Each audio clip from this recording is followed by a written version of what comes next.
सकाळचे 8 वाजता आहेत. बुलेटिनमध्ये तुम्हा सर्वांचं स्वागत. मी कल्याणी दीक्षित. बुलेटिनची सुरुवात करूयात मोर्चाच्या बातमीने. कांदा उत्पादकांसाठी आज महाविकास आघाडीची विराट क्रांती महामोर्चाची हाक आहे. सकाळी विराट क्रांती महामोर्चाचं आयोजन करण्यात आलं. महामोर्चामध्ये रोहित पवारांसह महाविकास आघाडीचे नेतेही सहभागी होणार आहेत. पुणे नाशिक महामार्गावर महाविकास आघाडीचा विराट क्रांती महामोर्चा धडकणार आहे.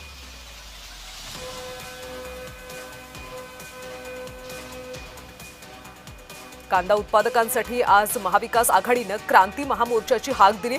पुणे नाशिक महामार्गावर हा मोर्चा धडकणार आहे. सकाळी या विराट क्रांती महामोर्चाचं आयोजन करण्यात आले. रोहित पवार यांच्यासह महाविकास आघाडीतले महत्त्वाचे नेते या महामोर्चासाठी उपस्थित राहणार आहेत.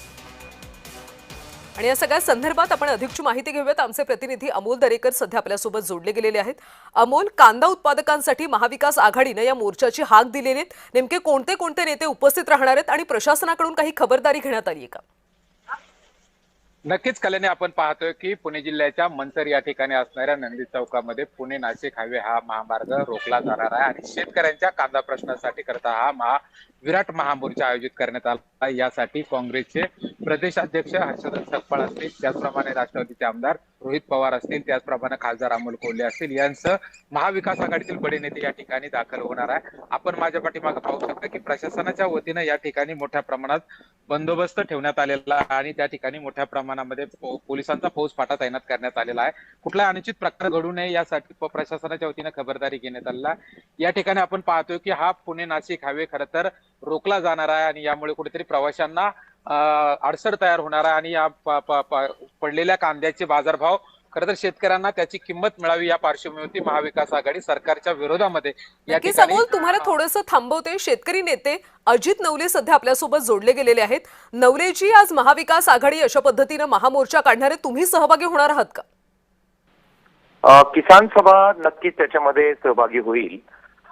प्रत्यक्षपणाने विरोधी पक्ष नेते आणि विरोधक जर एकत्र येऊन शेतकऱ्यांचा आवाज जर मोठा करत असतील, व्यक्त करत असतील, तर विरोधक त्यांचं काम करतायत असं म्हणायला वाव आहे. मुख्यमंत्री आणि बाकी सगळ्या मंत्र्यांनी अमित शाह साहेबांची दिल्लीत जाऊन भेट घेतली आणि त्यानंतर सकारात्मक अशा प्रकारे पावलं टाकली जातील असं आश्वस्त महाराष्ट्राला केलं होतं. मात्र त्यानंतर काही मोठं पाऊल टाकलं गेलेलं नाहीये आणि म्हणून त्यांना आपल्या परत शब्दाची आठवण करून देण्यासाठी जर विरोधक रस्त्यावर उतरत असतील तर ते योग्य आहे असं आमचं मत आहे.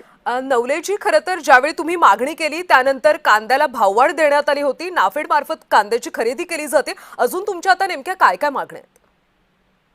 मुळात आपली जी मागणी आहे, शेतकऱ्यांची जी मागणी आहे, उत्पादन खर्च पाहता जो भाव द्यायला पाहिजे त्याच्या तुलनेमध्ये ही जी वाढ केलेली आहे ती खूप कमी आहे.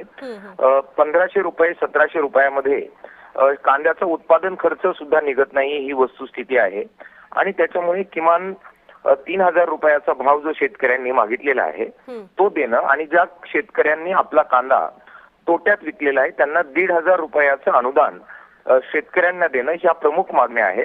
सरकारने या मागण्यांचा सकारात्मक विचार केला पाहिजे. सरकार आता या महामोर्चाची दखल घेईल असं वाटतं का? पुन्हा दिल्लीमध्ये जाऊन काही बैठका होतील, कांद्याचे दर वाढतील असं वाटतंय का? मुळात विरोधक आणि शेतकरी संघटना ज्यावेळी लोकशाही मार्गानं आपला आवाज रस्त्यावर व्यक्त करतात तेव्हा त्याची दखल स्वाभाविकरित्या सरकारला घ्यावी लागते. मला खात्री आहे की देवेंद्र फडणवीस साहेब असतील, बाकी त्यांचे इतर संबंधित मंत्री असतील, ते नक्की दखल घेतील आणि हा आक्रोश कमी करण्याच्या दृष्टिकोनातून योग्य ते पावलं टाकतील अशी अपेक्षा आम्ही त्यांच्याकडून ठेवून आहोत.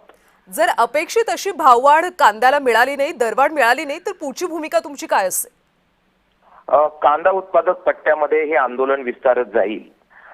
प्रत्यक्षपणाने रस्त्यावर शेतकरी उतरतात, त्याचप्रमाणे शेतकरी आणि शेतकऱ्यांची कुटुंब सरकारप्रती आपलं मत सुद्धा बनवत असतात आणि मग हे मत अधिकाधिक विरोधात जाऊ नये, निगेटिव्ह होऊ नये याची खबरदारी स्वाभाविकरित्या सरकारला घ्यावी लागत असते.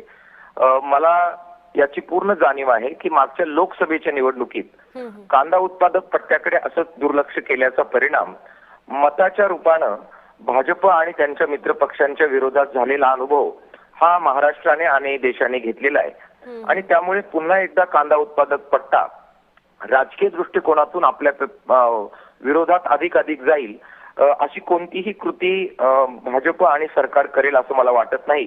त्यामुळे ते नक्की दखल घेतील. घेतली नाही तर लोकशाही मार्गाने या सगळ्याच पातळीवर त्याचे परिणाम महाराष्ट्र बघेल. आता कांदा प्रश्नासाठी विरोधक एकवटल्याचं पाहायला मिळते. हर्षवर्धन सपकाळ असतील, रोहित पवार हे सगळे आज महामोर्चामध्ये सहभागी होणार आहेत. किसान सभा या सगळ्यामध्ये आता सहभागी होणार आहे. पुढे काही मुख्यमंत्र्यांची भेट घेऊन निवेदन दिलं जाणार आहे का? मुख्यमंत्र्यांना अगोदरच या सगळ्या बाबतीमधली माहिती देण्यात आलेली आहे. निवेदन देऊन वेगळं काही त्यांना सांगावं अशी परिस्थिती नाही. मागण्या काय आहेत, आमचं म्हणणं काय आहे हे मुख्यमंत्र्यांपर्यंत पोहोचलेलं आहे.